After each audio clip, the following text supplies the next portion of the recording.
Buenas tardes para todos.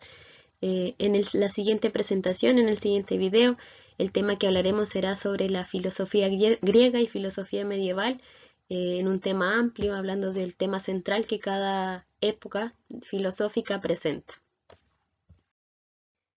En la parte de la filosofía griega, considero que no es un tema central como tal, solo uno, sino que tiene diversas etapas. Es por eso que dentro de estas etapas podemos encontrar a los filósofos presocráticos, que son previo a Sócrates, en los cuales ellos, la mayoría, propone el principio primordial, único y universal, que genera todas las cosas, el llamado el arjé, que son diferentes elementos que diferentes filósofos proponen.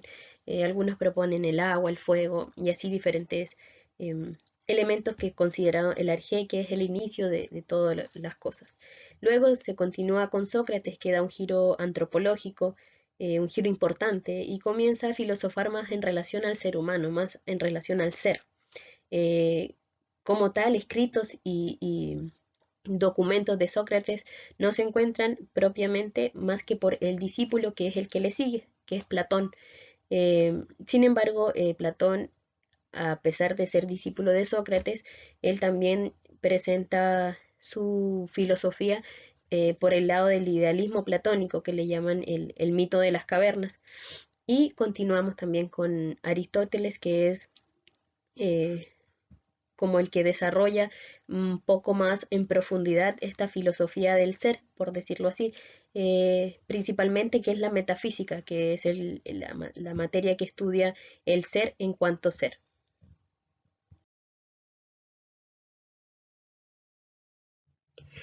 La imagen que a continuación se muestra en esta presentación es, creo, considero una imagen importante en el sentido filosófico. Creo que muchos la conocemos, ¿no? Sobre todo los que se especializan más en esta materia o los que en algún momento hemos visto filosofía. Esto es lo que expresa la filosofía, el idealismo platónico, que es el mito de las cavernas. Si se fijan, en la parte digamos, del costado de la pared, es ahí donde está el hombre, que eso somos nosotros, y que está mirando hacia el frente, hacia las sombras que se reflejan. Entonces, es un poco lo que Platón nos expone en su filosofía, que dice que nosotros por medio de los sentidos no logramos conocer la verdad, simplemente vemos sombras, o sea, que quiere decir que la experiencia, claro, la experiencia que nosotros tenemos con nuestros sentidos no nos permite conocer la realidad, una verdad real, por decirlo así, sino que simplemente son ideas, sombras de lo que existe en el mundo de las ideas, ¿no? Entonces, esto es importante que lo consideremos como un conocimiento base para lo que propiamente tal después en la Europa occidental se va a desarrollar también como un pensamiento, una forma en un sentido de vivir también a nivel filosófico, ¿no? De Platón, que es lo que presentábamos anteriormente, también encontramos Aristóteles, ¿no? Este es un gran filósofo que desarrolla parte importante de la filosofía, digamos, griega antigua, que es la metafísica, ¿no? El ser en cuanto ser, que es el estudio, ¿no? Que él realiza y desarrolla. La filosofía de Aristóteles es un poco más racionalista, más realista, por decirlo así, a diferencia, digamos, de Platón. Él lo que propone y lo que expone es que dice que los conceptos están en nuestro mundo, o sea que nosotros, los conceptos que nosotros podemos tener en la cabeza provienen de algo que ya existe, no es como solo un mundo de las ideas, sino que es algo más real, más que se puede palpar, ¿no?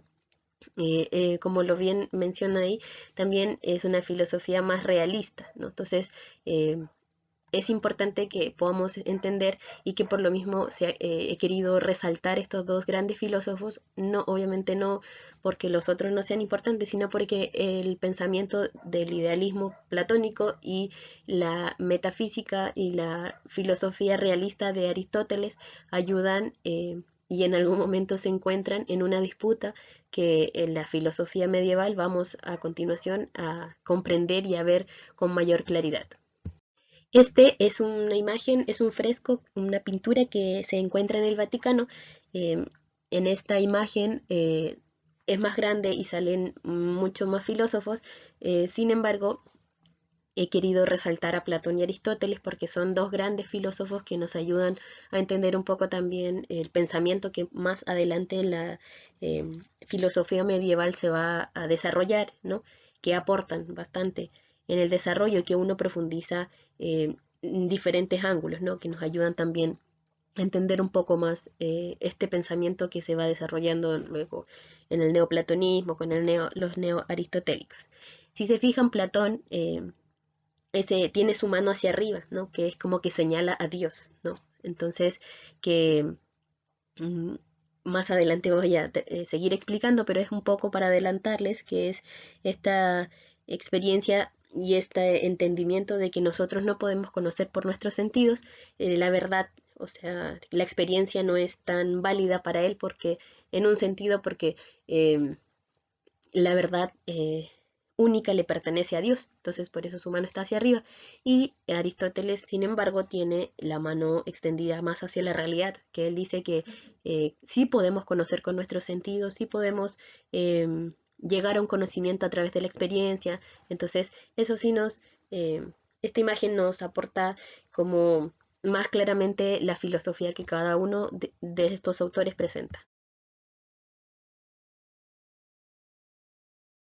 Vamos a presentar ahora eh, como tema central que se da la disputa entre la fe y la razón, ¿no? Y la naturaleza y existencia de Dios. Para esto quiero referirme como a ideas que se tenían en más o menos alrededor del siglo II, ¿no? Que lo quise llamar como una disputa entre neoplatónicos y neoaristotélicos. Eh, las ideas de los neoplatónicos son una adaptación a la idea de lo que presentaba Platón en su filosofía, ¿no? Que era que nosotros no podemos conocer la verdad a través de nuestros sentidos, que lo que nosotros simplemente vemos son sombras, no es la realidad como tal. Entonces, lo que presentan los neoplatónicos es que nosotros no podemos conocer la verdad con nuestros sentidos, que la experiencia, que la ciencia no es un aporte para poder acceder a esta verdad porque la verdad le pertenece solo a Dios.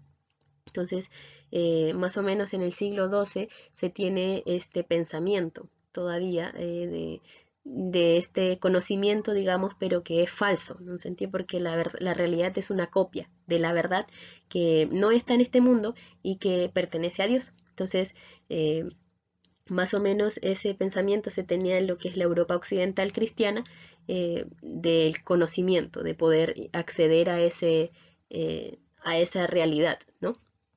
Y más adelante se encuentran escritos también de Aristóteles, ¿no? Se traducen al latín y se empiezan a estudiar. Y con ello se produjo esta, por decirlo así, esta disputa o esta revolución entre los neoplatónicos y los neoaristotélicos.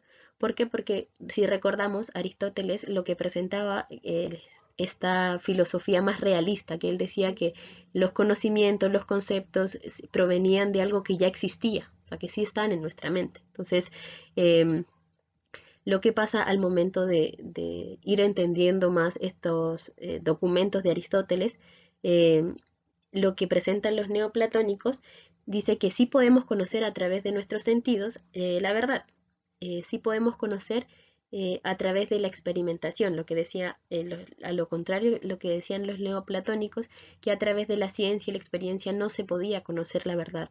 Sin embargo, ellos presentan que sí podemos tener ese conocimiento verdadero, o sea, que si se realizan escritos de ciencia, sí logran conocer esta verdad, ¿no? Que no es solo perteneciente a Dios. Entonces, realmente se genera una disputa porque se venía con un pensamiento ya sobre el conocimiento de cómo podemos acceder a esa verdad y entra esto otro a causar como mm, una real disputa entre cuál es el verdadero conocimiento, ¿no?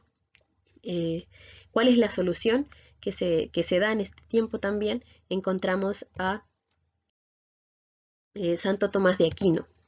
Santo Tomás de Aquino, eh, también gran filósofo religioso dominico, lo que hace es que ayuda y coge estas ideas neoplatónicas y neoaristotélicas más bien y las adapta al cristianismo. Entonces, eh, a través del este conocimiento de la experiencia, de nuestros sentidos, ¿para qué? Para adaptarlos también al cristianismo. Y con ello también permite que se pueda unir en un sentido un poco más esto de la fe y la razón, ¿no? Que son, en la actualidad se entiende como estas dos alas de conocimiento, ¿no? Entonces también Santo Tomás desarrolla una gran filosofía en la cual permite que unir estas, en un sentido, esta división que se daba en la Europa eh, occidental, ¿no? En ese siglo XII, como que no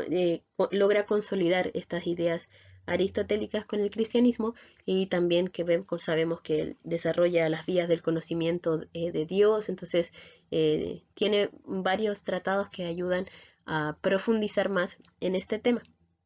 Espero haya sido de gran ayuda y haya sido una exposición que les haya permitido entender un poco más lo central de cada época.